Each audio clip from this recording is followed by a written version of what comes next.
नमस्कार. Kitchen queens मध्ये तुमच्या सगळ्यांचं खूप खूप स्वागत. आपल्या सगळ्या प्रेक्षकांना मराठी नववर्षाच्या आणि गुढीपाडव्याच्या मनापासून खूप खूप शुभेच्छा. आणि तुम्हाला माहितीये का, या नवीन वर्षी आम्ही दोघींनी संकल्प केलाय की तुम्हाला नवनवीन आणि चविष्ट पदार्थ आम्ही दाखवणार आहोत. आणि मला माहितीये त्याची सुरुवात मनीषा गोडानीच करणार आहे. हो, म्हणजे काय, नवीन वर्षाची सुरुवात गोडाने झालीच पाहिजे ना. नवीन वर्षाची पहिली मेजवानी सुमधुर श्रीखंड लागेल एकदम भारी. चला तर मग करूयात घरच्या घरी. अमृता, गुढीपाडव्याचा गोडवा अजून वाढवायला आपण आज ना मस्त बेत करणार आहोत, तो म्हणजे श्रीखंडाचा. तर इथे मी काय केलेलं आहे, 1.5 लिटर फुल क्रीम वालं दूध घेतलेलं आहे आणि त्याचं असं दही लावलंय. बघ, दही एकदम घट्ट लागलेलं आहे. हो. दूध फुल क्रीम असेल ना तर दही एकदम छान छान लागतं. लागतं. आणि श्रीखंडाला तसं घट्ट दहीच लागतं. बरं, आता ही झाली पहिली प्रोसेस. ठीक आहे. आता दह्याचा चक्का कसा करायचा, तर ती पारंपरिक पद्धत मी तुम्हाला सांगते. मी इथे कॉटनचा कपडा घेतलेला आहे. मलमलचा कपडा कुठलाही शेला असेल ना तोही चालेल, घरात आपल्या असतो. हो.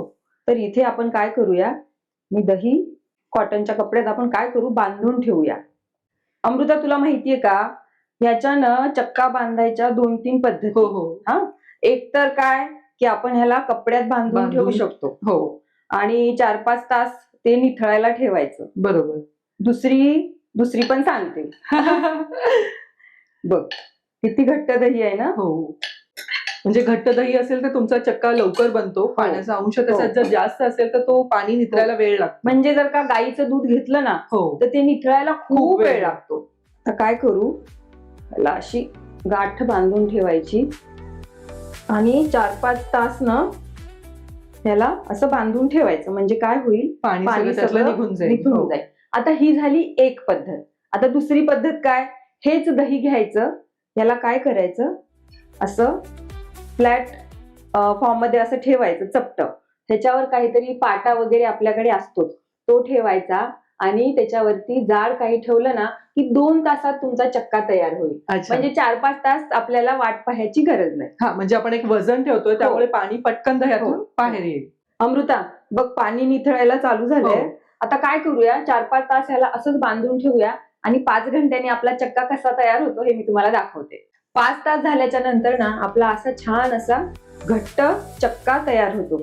इथे ना 1.5 लिटर दुधाचा अर्धा किलो चक्का तयार झालेला आहे. आणि दूध लावताना ना तुम्ही गोकुळचंच दूध वापरा, कारण ना अमृता अजिबात वास नसतो आणि घट्टपणा छान हो, आहे दुधाला. आणि दही पण एकदम घट्ट लागतं. बरं, हा चक्का घेतलाय आपण. आता श्रीखंड कसं करायचं हे बघूया. आणि आपण श्रीखंड करण्यासाठी ना एकदम पारंपरिक पद्धत वापरणार आहोत. तर मी इथे काय केलेलं आहे, या भांड्याला हा मलमलचा कपडा आहे तो मी बांधून घेतलाय. इथे 300 ग्रॅम पिठी साखर घेतलेली आहे. आता काय करूया, चक्का आणि साखर मिक्स करून त्याला छान व्यवस्थित फेटून घेणार आहोत आपण. मला वाटतं साखरेचं प्रमाण मनीषा थोडंसं कमी जास्त करावं लागेल. उन्हाळ्याचे दिवस असतील तर थोडासा चक्का आंबट पडू शकतो. खरं. साखर तुमच्या अंदाजाने थोडी कमी जास्त तुम्ही करा. हो, थोडी साखर आणि थोडा चक्का असं घेऊन काय करायचं, ह्याला व्यवस्थित. अमृता, आता बघ इतकं स्मूथ पडत हे बघ. हो हो ना, हो, किती छान आलं. आता ही झाली कपड्याची पद्धत. आता अजून एक आपण पद्धत करणार आहोत, तिकडे ठेवते. हो. अजून एक पद्धत आहे, ती म्हणजे तुमच्याकडे जर का एवढा वेळ नसेल ना, एक सोपी पद्धत. सगळ्यांच्या घरात सूप गाळायची किंवा पुरणाची चाळणी असते, त्याने पण कसं करायचं हे पण मी तुम्हाला दाखवते. ठीक आहे. थोडा चक्का घेतला, थोडी पिठी साखर आणि हाताने मिक्स करायचं. अमृता, तुला माहितीये का, काही गोष्टी ना ह्या हाताने छान होतात. हो, आपल्या हाताची चव त्याच्यामध्ये हो. होते. खूपदा काय होतं, आपल्याकडे तेवढा वेळ नसतो, मग ही सोपी पद्धत पण घरीच करायचा. नाही, आजकाल ट्रेंड वाढला आहे की बाजारातून श्रीखंड आणायचं आणि खायचं. पण मी सांगते म्हणून अशा पद्धतीने एकदा श्रीखंड करून बघा. घरच्या श्रीखंडाची चव आहे ना खूप छान लागते. आणि सणवार म्हटला ना की घरी तो सणाचा पदार्थ करायची ना मजा खूप वेगळी हो. असते. हा. चल बघ, बोलता बोलता बघा झालं की नाही श्रीखंड. हा, हे थोडं फास्ट होत आहे. हो, पटकन दुकानात जायचं आणि अर्धा किलो पावभर श्रीखंडाचा डबा उचलून आणायचा आणि तो खायचा. यात काही मजा नाही. एकदा असा श्रीखंड करून बघा, मग बघा त्याची चव किती छान लागेल तुम्हाला. बरं, साखर घालून आपण ना चक्का छान व्यवस्थित फेटून घेतलेला आहे. आता काय करूयात, त्याची चव अजून वाढायला नको का, म्हणून मी इथे काय केलेलं आहे, जायफळ आणि दूध काय करूया, उगाळून घेऊया. अमृता, ह्याची ना कोणी किसून पण घालतं हो बघ. हो हो, जायफळ किसून हा, घालतात. पण किसलेल्या जायफळाची आणि उगाळून घातलेल्या जायफळाची दोन्ही याच्यात ना चवीत खूप फरक पडतो. थोडस दूध घालू ना जायफळ उगाळून घ्यायचं. आणि साधारण किती जायफळ घालायचं म्हणजे? आता ते चवीनुसार हा. अच्छा, कारण की जास्त जायफळ घातलं हो. तर झोप येते.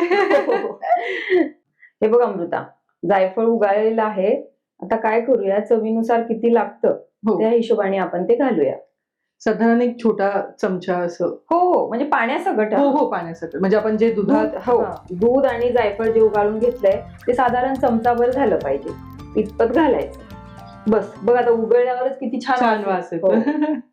हे बघ, साधारण चमचाभर जायफळ आपलं इथे उगाळून तयार आहे.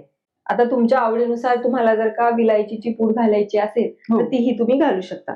त्याच्यानंतर रंगासाठी मी इथे काय केलेलं आहे, इथे मी 10-12 केशरच्या काड्या गरम दुधात 1 तासभर भिजवलेल्या आहेत, त्या आपण घालणार आहोत. याने ना रंगही छान येईल आणि स्वादही छानच येईल. आता काय करणार आहोत, त्याला व्यवस्थित सगळं मिक्स करून घेणार आहोत. केशरनी रंग किती सुंदर आला हो, मनीषा. म्हणजे तुम्हाला वेगळा कलर घालायची गरज गरज नाही. नाही. तुला माहितीये का अमृता, घरात जर मुलं असतील ना तर मुलांना ना असं श्रीखंड फेटायला फार आवडतं बघ. तुला आठवतंय का, आपण आपल्या लहानपणी आपली आजी, आपली आई हो. दिवाळीचे फराळ करताना किंवा असं सणवार असेल तर हो. मदतीला हमखास आपल्याला बसवायची. हो, आता ते कुठे ना थोडंसं कमी हो. होत चाललेलं आहे. कारण की बाजारात सगळं आयतं भेटतंय ना. पण बघा, काहीतरी वेळ लागला का किती पटकन झालं श्रीखंड. झालं छान सुमधूर असं आपलं श्रीखंड रेडी आहे. हा, 1 मिनिट मनीषा, माझ्या पुऱ्याही रेडी आहेत. पुऱ्याशिवाय श्रीखंडाला मजा नाही. हा, आता काय करते, मस्त छान सर्व करते. अमृता बघ, इतकं स्मूथ झालं ना.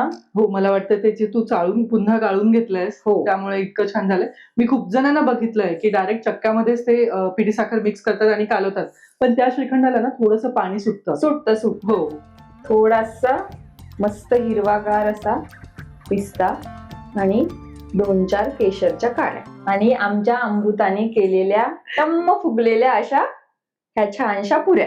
बरं, नवीन वर्षाची सुरुवात झाली की नाही सुमधूर आणि गोड. हो, होणारच. आणि असेच गोड गोड पदार्थ आम्ही इथून पुढेही तुमच्यासाठी घेऊन येणार आहोत. म्हणजे काय, पण त्यासाठी तुम्हाला काय करावं लागेल बरं, तुम्हाला आमच्या चॅनलला लाईक, शेअर आणि सबस्क्राईब करावं लागेल आणि त्यासाठी पाहत रहा किचन क्वीन्स.